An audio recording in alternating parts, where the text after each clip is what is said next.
Olá, vamos mais uma etapa aqui do nosso curso de Educação Financeira e eu tenho certeza que se você tiver assistido os últimos vídeos que eu já fiz e conseguir chegar até o final, certamente você vai aprender a investir. Tudo isso aqui de graça, sua vida financeira vai melhorar. Tenho certeza, é uma coisa prática, matemática, desde que você realmente ponha, né, em prática todo esse conhecimento, claro. Então, eu tinha falado no vídeo anterior em relação ao que a gente estuda em educação financeira e esse impacto que tem em nossas vidas, né, você ter mais controle, administrar melhor, né, inclusive você não se separar, porque muitos problemas acontecem de divórcio, está voltado a questões financeiras. E eu quero dar sequência aqui nesse vídeo falando sobre inflação. Então vamos para a prática aqui e a gente certamente vai ver o que é que isso impacta em nossas vidas e virtude da inflação que acontece até para controlar essa inflação, que é o aumento da Selic, né? A gente vai ver isso ao longo do curso aqui. Então vamos entender aqui sobre inflação, né? A primeira coisa é que inflação, é muito comum a gente falar que é o aumento generalizado e contínuo dos preços de bens e serviços. Dizer que a inflação subiu, né, significa dizer o quê? Que o seu dinheiro perdeu valor. Então você vai comprar uma coisa lá e aí quando você vai ver aquele dinheiro não consegue mais comprar, né, aquilo dali. Por quê? Porque as coisas subiram. Mas quem é que mede isso para a gente ter essa referência, né, de inflação e aí o impacto que isso tem realmente em nossas vidas, né? Primeira coisa é que quem mede essa inflação, eu vou colocar aqui dois indicadores, tá? Que é o IPCA e o IGPM, né? O IPCA que é muito utilizado aqui pelo Banco Central, né? Então quando a gente quer saber se o nosso dinheiro está acompanhando, né, o poder de compra, né, a gente tem esse indicador que é feito com uma cesta, né, de levantamento de bens e de serviços, de maneira que a gente possa, através dessa variação, vamos dizer que a inflação foi de 10%, ou seja, você precisaria ter o seu salário acrescido em 10% para comprar aquela cesta que a gente está acompanhando, tá? E aí esse IPCA, o Índice Nacional de Preço ao Consumidor Amplo, seria um pacote do custo de vida de pessoas que ganham de 1 a 40 salários mínimos. Tá? Então, esse é um indicador importante, que aí você pode até dizer assim, mas não bate com o meu custo de vida aumentou muito mais do que isso aqui. Bom, eu estou dando aqui uma referência para você. Você pode fazer aí, calcular a sua inflação. Né? E a gente também tem o IGPM, que é muito... enquanto o IPCA é calculado pelo IBGE, o IGPM é calculado pela Fundação Getúlio Vargas. Então, esse indicador é muito utilizado em relação a aluguéis, né? Ele olha muito para o mercado, para o atacado, para matérias-primas de construção civil, então essa é a referência. Então, por isso que às vezes tem algumas variações aqui.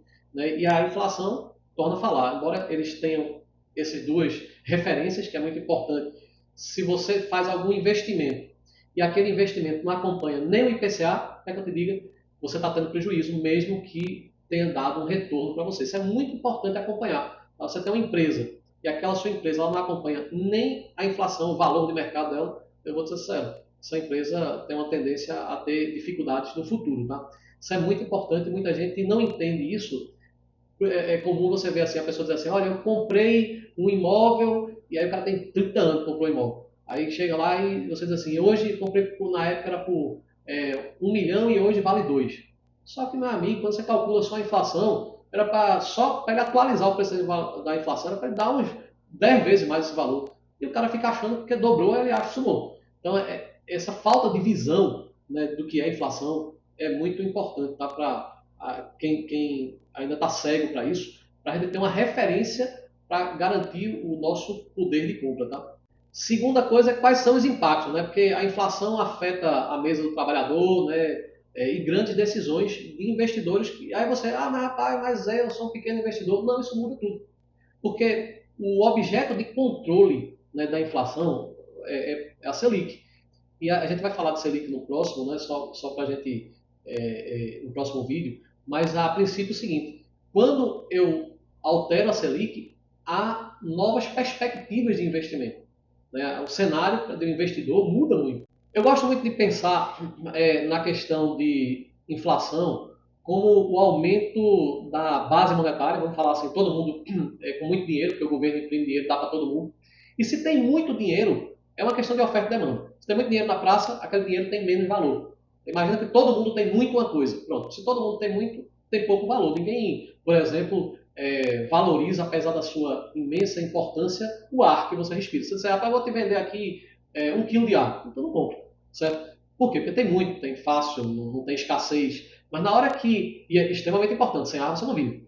Né? Mas a questão é que para que exista realmente valor com uma coisa, ela precisa ter essa questão da escassez. Então, se todo mundo hoje tem muito dinheiro, o dinheiro passa a não comprar o bem, né, naquele preço que ele comprava antigamente, porque o dinheiro tem pouco valor. O que seria o ideal para um país seria que ele aumentasse a produtividade.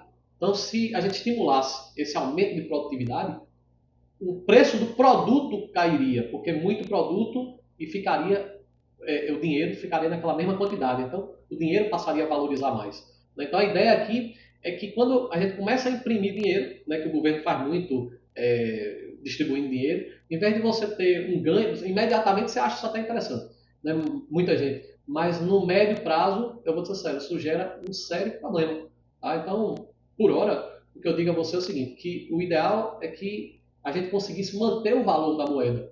Né? E para isso, controlar a inflação, controlar o câmbio, isso é um ponto muito importante. Então, inflação, na verdade, corrói o poder de compra. Imagina que se você tem hoje, por exemplo, R$ 100 e você tem inflação de 10% ao ano.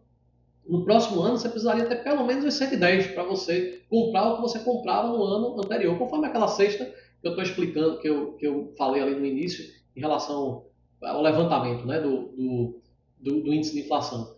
E aí o que eu quero mostrar a você é que se você tem um salário que não acompanha esse poder de compra, vai acontecer que você vai chegar uma hora que você vai ter o mesmo valor, mas não consegue comprar nada. Né? Então a ideia aqui é que se você pega seu investimento, eu já vi muita gente deixar o dinheiro parado e não corrige esse dinheiro, mesmo que seja um investimento fraco como a poupança, que normalmente tem conseguido superar em muitos anos o índice do IPCA, entendeu? A inflação.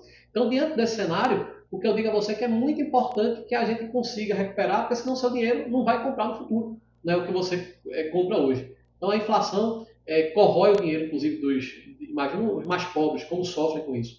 Né? E se você já consegue ter um capital, e esse capital, você atualiza ele através de investimentos corretos, existem investimentos interessantes nesse sentido, para garantir o poder de compra, certamente, né, você vai conseguir manter ali a sua condição para no futuro, numa hora de necessidade, você poder usar esse capital. Tá? Então, o poder de compra cai, né, quando eu tenho uma inflação, na verdade, corroendo, tá? Porque você precisaria atualizar o seu capital. Segunda coisa é que o Banco Central, como eu já falei aí, que precisa para controlar, aumentar a taxa de juros, né, para controlar essa inflação, e empréstimos ficam mais caros, financiamentos, né, o consumo cai, né, porque o dinheiro fica mais caro, né, porque se é um empréstimo fica mais caro, e tudo isso freia a economia do país. Tá?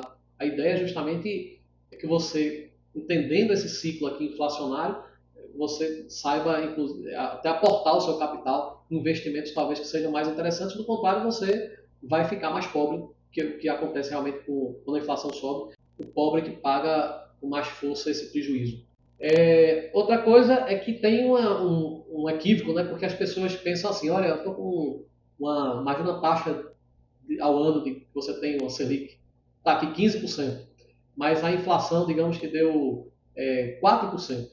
Aí você diz assim, rapaz, mas eu estou rentabilizando 15% estou investindo na Selic, está no 15% ao ano, só que você tem 4% de inflação. Na verdade, o que é ganho real, quer dizer, o juros, né, real, na verdade, é 15% menos os 4%. Então você tem o ganho real, mesmo quanto é que seu capital está aumentando, né, é de 11% e não de 15%. Isso é uma confusão que as pessoas têm aí. Né? Até quando vai fazer aquelas análises, né, que você olha assim, 30 anos, não tem meu dinheiro 30 anos. O ideal seria que você botasse seu dinheiro em 30 anos, mas conseguisse abater a inflação, tá? Para saber quanto é que realmente ele vai estar atualizando o seu poder de compra. Tá? Então, muito importante para você não cair nesses enganos, o que é os juros real, que é justamente essa diferença, né, entre o que você está investindo e quanto existe de inflação na época que você está investindo. Tá? E como eu já disse, né, a pior a desigualdade, né, social, né, quando você tem um aumento da inflação. Imagina aqui o seguinte, essa parte aqui, imagina que você está sobrevivendo. Se você é uma das pessoas que está sobrevivendo, né, vai ter muito mais dificuldade, né, porque ele, como eu já disse, ele pune, né, essa inflação pune a população de baixa renda, né, quem ganha menos do que gasta, né, do salário com itens básicos, né, aqueles itens de energia, transporte, né, justamente são os setores que sofrem reajustes mais rápidos. Então essas pessoas passam realmente a ter mais dificuldade, mas já quem tem acesso a investimentos protegem o seu capital. Então é exatamente isso aqui, tá? Então a ideia é que você consiga proteger seu capital da inflação para não ficar mais pobre. Você começar a trabalhar esse ponto aí. Por hoje é isso, é muito importante você entender o que é inflação, porque é comum, né, você encontrar pessoas que dizem, ó, investi no imóvel e meu imóvel hoje vale X e ele não desconta a inflação, ele não sabe nem como calcula. Existe uma coisa que se chama a calculadora do Banco Central, que é gratuita também na internet, que você pode inclusive ver qual foi a inflação em determinado período. E aí você vê se valeu a pena investir no imóvel ou qualquer outro investimento. Aí eu sempre utilizo isso para saber se realmente quanto é que eu estou crescendo na real meu capital, né? Isso é muito importante. Então curte, compartilha esse vídeo, vamos dar sequência a mais uma etapa, é muito importante essa parte conceitual, né, para você amanhã não cair em nenhuma cilada. Forte abraço e até a próxima.